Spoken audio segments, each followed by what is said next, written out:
Check out that ninja over there with the Stihl hedge trimmers. Doing a little shrubbery work at the local Costco's. Good morning, good afternoon, good evening, ninjas, wherever the heck you may be in this world. Now, look where I'm at. But Nick, what are you doing at Costco? Well, I'm in the parking lot here.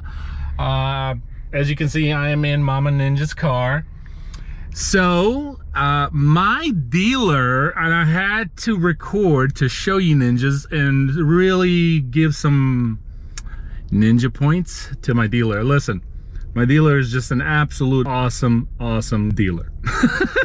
Awesome guys, man. Anyway, he was passing through. I guess he had some other business, but he brought me personally something that I got from him, ordered. Anyway, I hope you ninjas enjoyed the meeting and the exchange. You know, we're gonna do the exchange, you know. Might look a little suspicious to some, but you know, yeah, it is what it is. Anyway, hope you ninjas are doing good. It is Thirsty Thursday, so this video might go down for a Freaky Friday because, you know, all kinds of freaky things going around when you meet up in the parking lot of Costco. Hey, check out this guy with the Stihl SG20 sprayer. That's cool. Those sprayers are pretty good sprayers. There he is, look at him. All waving. Looks like he's got a walker on here. Good old walker, good old walker. Mm-hmm. Michael's awesome, man. Loyalty at its finest. Michael! Hey. What's up, buddy? What's going on? How are you, sir? What'd you get for me? What'd you bring? What? Oh my gosh, look at those. Man, is it windy or is it windy? Oh, it's windy. Wow. Hey, hold on. Pose for the thumbnail. Put the leg up, you know. Yeah. Sexy pose. Buddy, these are awesome. Thank you. Wow. So the kit is not in. Now tell us about the kit. What is this new? Because you were telling me all along, wheels on the 52 will stick out. So the wheels on the 52 will stick out. Okay. You have to buy a stud kit that it's extension studs, so you mount the wheel backwards. So on a wheel, there's going to be stickers on the inside that tell you what the interior side is. So on a 52, this now becomes the exterior side, but you can see the offset here just by the distance of my finger. It's about a finger's depth on this side, but if you flip it around, it's a significantly deeper offset. Wow, so it's longer studs to compensate for that offset, so the wheel can suck in a little bit. And that's new. Because that wasn't like that before. So, yeah, no, as far as I'm aware, this is something that's new as people want to mount these on 52s.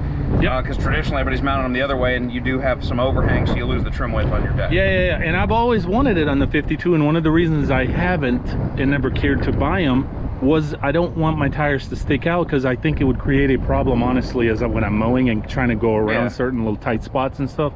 And when I came across and a couple people pointed it out, and I looked it up, and that's why I ended up sending you that. Yeah, you sent me that part number. The part number, and you were able to. Even I couldn't find it in the program. It wasn't in there, so that. Yeah. So now you know.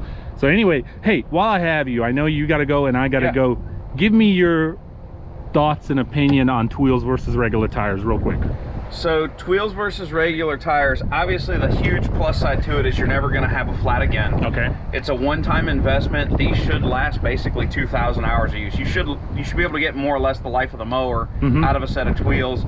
And or if you're turning your equipment at lesser hours, take them out, put your pneumatics back on when you sell your mower, and just put these onto the next. So you could get maybe several mowers life out of one set of wheels. Depending how long you keep the mowers and whatnot. So the downfall to the set of wheels is going to be a lot of times they don't sling the mud out of the grooves as well as a pneumatic tire would. That is one thing some people have said. Why would that be a downfall? To me, that doesn't really... Well, they clog up. So they couldn't, if the treads clog up and don't sling the mud out, then the tires can become slick. You lose the traction. I see it. Okay. So that's really it as far as call it of a negative standpoint. I haven't really even noticed that on my 61, honestly. But so it has to do with you'd have to be in mud, conditions and mud and turf. Yeah. So depending on where you're at in the country, turf type, that kind of thing. Okay. But other than that, there's really not much of a downfall to wheel. I will say, in conversations I've had with guys, Personally, I wouldn't recommend the caster wheels. Just leave your mower with a regular run flat on the front caster and do these for drive tires. So don't put wheels in the front. Don't put wheels in the front. Why? They've had issues with the spokes breaking. Because of the bouncing? Yeah, the tires, they bounce more. There's a lot more movement on the front end of your mower. Or ninjas popping wheelies. Yeah.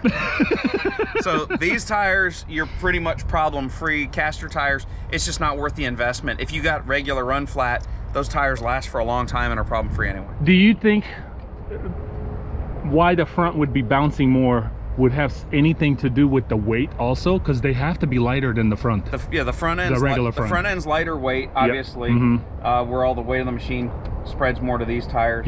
And then just general, you're going over turf, you're going to have more movement on that front end than you will the back end. Gotcha.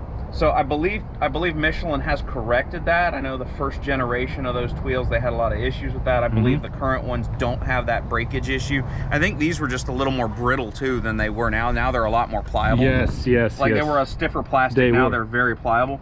So that may have self-corrected itself. From an investment standpoint, it's not worth it. You're not going to get your money back. Two, you also have to think from a cut standpoint, the more flex you have on the front, that deck's going to dip and move more. If it's a solid run flat tire, it's going to be a little more steady or stable. So if you're in that area of cutting softer turf, or you have a lot of movement on your properties, you may run into some cut quality issues with wheels on the front. Now tell me, a lot of people will try to argue or try to say, hey man, these things are freaking expensive. Are they worth the money? Besides some of the things you just mentioned. So what I'll say is a set of wheels like this is somewhere in the neighborhood of $1,200. Okay. If you look at a standard set of pneumatic tires, is that, sorry to interrupt you, is that for any size deck? Basically, so 52, 61? For this 24 by 12 tire, that's basically that 52 to 72 inch deck size is this size tire. The smaller tire for a standard X is, I want to say it's somewhere in the between 1,000 and 1,100 for the set. Gotcha. No, sorry, 800. Those are 800-ish for the set. Okay. If you take this size tire in a pneumatic, and I'll tell you, tire prices are going through the roof right now. We've been ordering whatever we can get to stock in. If you guys are thinking you may need tires this season, I'll tell you, do it sooner than later.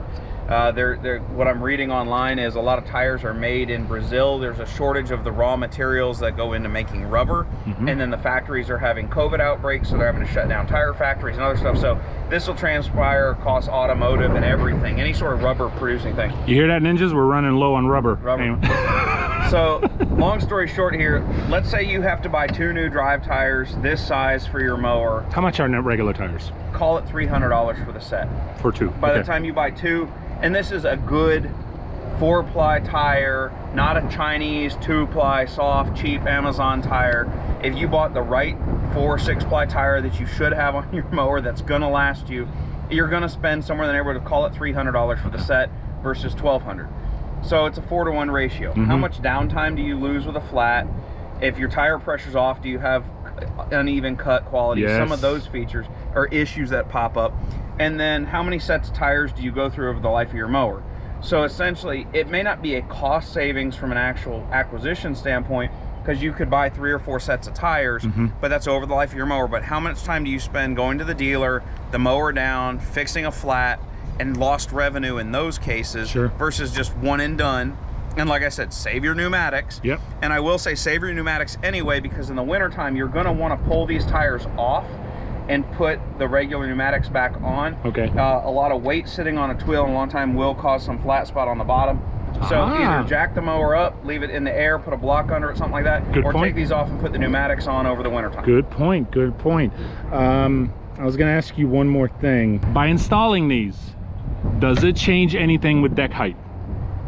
Do I need to adjust anything? Does anybody? You should not have to. The dimensions of this tire are a direct fit replacement to the tire that's on there. So on the 52 inch, the tire is a 23 10.5 versus a 24 12.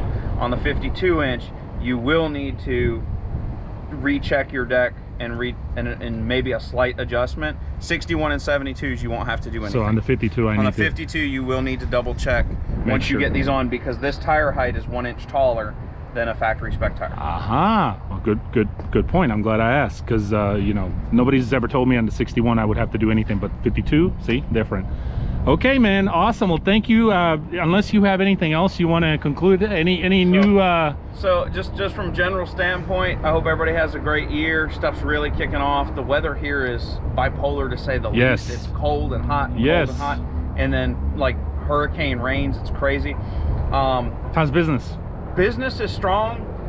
I will say I'm at the point I may be completely sold out of product by the end of this month. Get out of here, dude. Yes, so I've had a conversation with 2 different distributors, a couple manufacturers so far this week, and I'll just say, if you know you're gonna need something and anticipate it in the year, get it on order now, because it's gonna be hand to mouth getting product, and that's pretty much every brand now through the end of the year.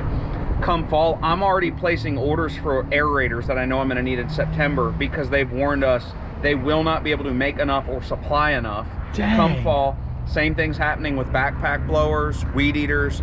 Many of you may have noticed Stihl and Echo are pretty much out of blowers and weed eaters, and they can't tell you when they're gonna get or what they're gonna get or how many. Chainsaws are on 4-month back order currently. What? So just anything you know you're gonna need for fall, I'm pre-ordering that stuff now, and I expect you guys to kind of do and plan the same with your dealer. Invest in it now. I don't care if it sits in your garage, but you'll have it. If you wait till you need it, you will not be able to get it. That's crazy, just man. Major heads up this year. So you're running out of mowers. Wow, yeah. Ninjas, you hear this? Yeah, so I know what brand is struggling right now? Is it still the same as what we discussed last time? It's kind of flipping around. Everybody's so Wright has been very strong and very well mitigating inventory with our distributor and us.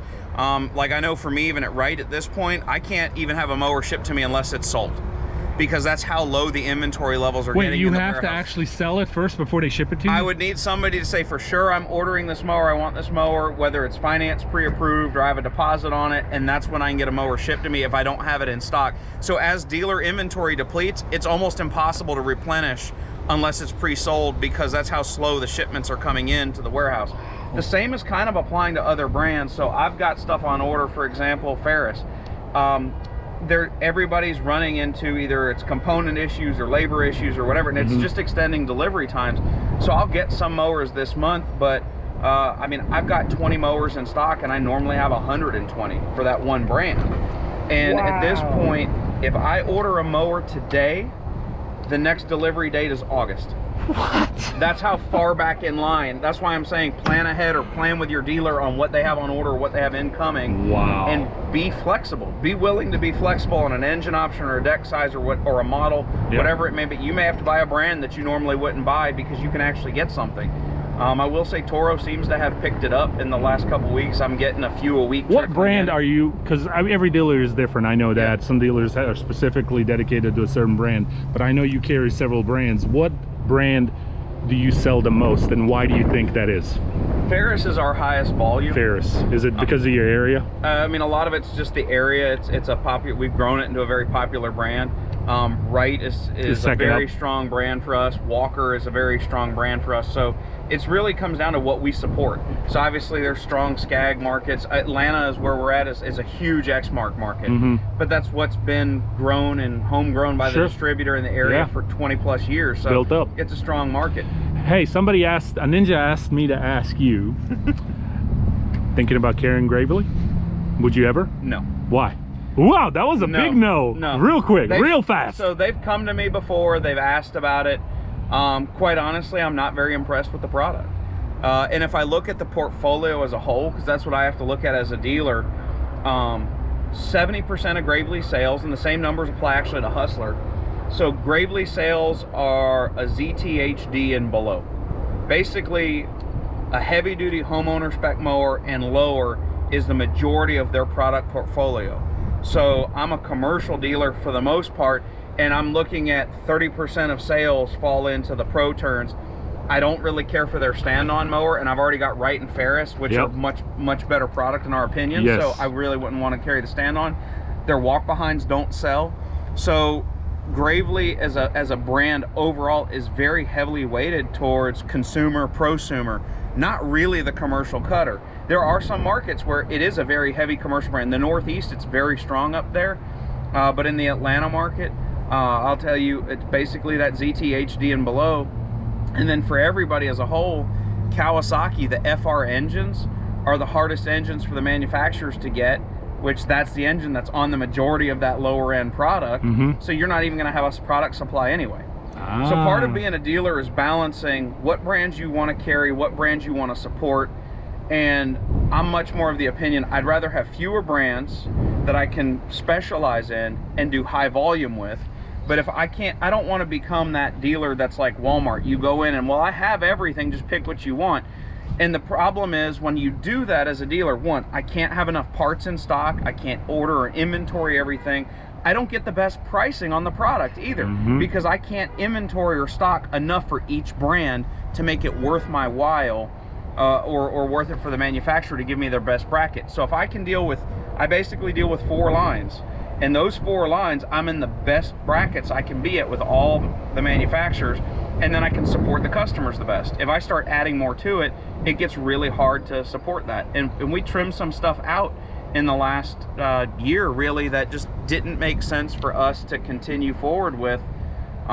We still get parts and we'll still support the customers on it, but I'm not putting any more into the market because it became kind of burdensome to have to support it. Well, there you have it, ninjas. I had a guy ask you, and I said, you know, I think we might have touched on it a while back, but I couldn't really remember what your exact answer was. I just remember you said no, but yeah, thank you for elaborating on that. Yeah, buddy, thank you for bringing these in. I appreciate you. I guess you were passing through, you had some other business, and saves me on some shipping. Another fleet customer pair to drop some off, pick this up, turn a few things around. Little walker. But you see, loyalty, man. This guy delivers these to me to save me on the shipping. Because what's shipping on these if somebody was to order it? I mean, you'd have to put these either on a pallet and send truck line. So you're going to be $100 plus on freight just because of weight and dimensions and size. Wow. And then that's not counting if you don't have a commercial address to ship to, then you got to put this with lift gate and residential service, and that alone is another $100. Oh my gosh, dude. It's going to start adding up. $200 easy. So yeah. See what I'm talking about, buddy? Thank you. I'm glad business is good, even though it does suck when you can't order things and you know you don't have stuff in stock and you got to fight and you know, waiting on things. But that's a good problem, I guess, also to have. Keep powering through. Keep powering through. Thank you, brother. I appreciate you. Thanks for yeah. Thank you for delivering these for me, and I cannot wait to put them on. And how long do you think on that kit, real quick? You said they're on back order. I mean, but it's just studs, and I'm sure they have to make a retainer piece. So a couple weeks. I'm gonna guess a week or two. A week or two. Cool. So I'm debating, should I wait or should I not? You know how it is when you get something new. Just wait. Yeah, probably. Because then you'll be pulling it all apart twice. Right. Thanks, Michael. Appreciate you. Thank you for your knowledge, man. A lot of people, I remember in our last video together, have commented. I don't know if you've caught it or not, but you're very knowledgeable, man. You're very educated in this. You are deeply connected. You care, and you're knowledgeable. And I think a lot of dealers, in my personal opinion, lack on that, man. And I think what sets you apart from the rest. So appreciate it. Means a lot, pal. Appreciate you, man. Have a good one.